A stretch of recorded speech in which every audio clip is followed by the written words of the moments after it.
بات ہے ایک جنگل کی، اور وہاں ایک کوا رہتا تھا۔ آپ جانتے ہیں نا، کوے کا رنگ بڑا کالا سیاہ ہوتا ہے، مگر وہ بڑا خوش تھا، بہت انجوائے کر رہا تھا لائف کو، طرح طرح کے کھانے کھاتا، اور رات ہوتی تو کسی بھی خوشبودار درخت پر جا کر رات بسر کرتا، انجوائے کر رہا تھا اپنی لائف کو۔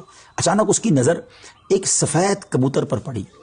وہ سوچنے لگا کہ میں کالا اور یہ سفید، یہ کتنا خوبصورت ہے، کتنا اچھا لگ رہا ہے، مجھ سے زیادہ خوش تو یہ ہوگا۔ اب اسی خیال میں وہ پریشان رہنے لگا اور اسے رات کو نیند بھی نہ آئے۔ ایک دن وہ کبوتر کے پاس پہنچا اور کہا کہ تم کتنے خوش نصیب ہو، تمہارا رنگ سفید ہے اور میں تو کالا ہوں، تم سے زیادہ خوش تو کوئی نہیں ہوگا۔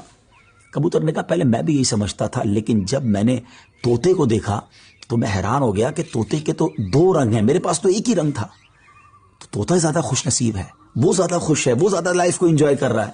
اب کوا کبوتر کو چھوڑ کر طوطے کے پاس پہنچ گیا۔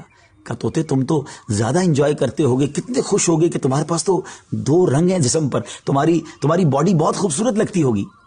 تو طوطا کہتا ہے کہ پہلے تو میں لائف کو بڑا انجوائے کرتا تھا کہ واقعی میں بڑا رنگ برنگی ہوں، مگر جب میں نے مور کو دیکھا نا تو مور تو کئی سارے رنگ لیے ہوئے ہے، اتنا خوبصورت ہے کہ اس کو دیکھ کر مجھے لگا کہ میں تو کچھ بھی نہیں ہوں۔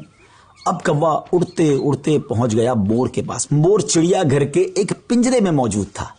پہلے تو وہ انتظار کرتا رہا کیونکہ بہت سارے لوگ مور کو دیکھنے آئے تھے۔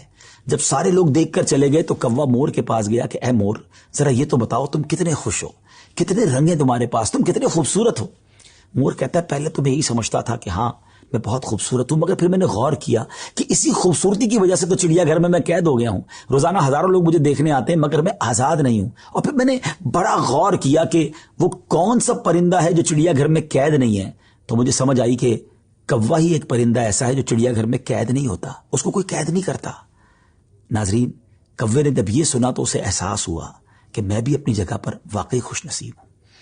اب یہاں بظاہر تو یہ ایک فرضی واقعہ ہے، لیکن اگر اس کو ہم اپنی زندگیوں پر امپلیمنٹ کریں، اپنے بارے میں سوچیں، ہمارے پاس بہت کچھ ہے، لیکن جب کسی کو ہم سے زیادہ والے کو ہم دیکھتے ہیں نا تو ہمیں اپنی چیزیں کمتر نظر آنے لگتی ہیں، اپنا گھر چھوٹا لگنے لگتا ہے، اپنی موٹر سائیکل، اپنی گاڑی، اپنی سائیکل وہ ہمیں بڑی کمتر لگتی ہے جب کسی کی بڑی گاڑی دیکھتے ہیں، کسی کا بڑا گھر دیکھتے ہیں، کسی کی لائف سٹائل کو دیکھتے ہیں، جو ہے اس پر انجوائے نہیں کرتے بلکہ اس پر شکوہ کرتے ہیں، ناشکری کرتے ہیں۔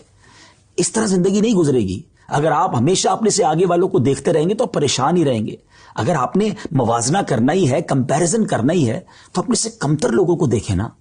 کئی لوگ بڑی مشکل زندگی گزار رہے ہیں، اللہ نے مجھے اور آپ کو بہت خوشحال رکھا ہے، جی ہاں اب بھی ہم لاکھوں کروڑوں سے اچھے ہیں، لیکن مسئلہ یہ کہ ہمیں تو آگے والوں کو دیکھ کر ڈیمورلائز ہونا ہوتا ہے۔ شکر ادا کیجئے، اور سبحان اللہ، میرے رب کا تو وعدہ بھی ہے نا قرآن میں، لَإِن شَكَرْتُمْ لَأَزِيدَنَّكُمْ، تم میرا شکر ادا کرو میں تمہیں اور دوں گا۔ تو جب آپ اللہ کا شکر ادا کر رہے ہوتے ہیں نا کہ یا اللہ تو نے مجھے کروڑوں سے اچھا بنایا، تو وہ اور عطا فرماتا ہے، آپ اور آگے بڑھتے ہیں۔ تو بہرحال یہ چھوٹی سی حکایت ہے، اللہ کرے اس سے سبق لیں، ناشکری چھوڑ دیں اور شکر ادا کرنے والے بن جائیں۔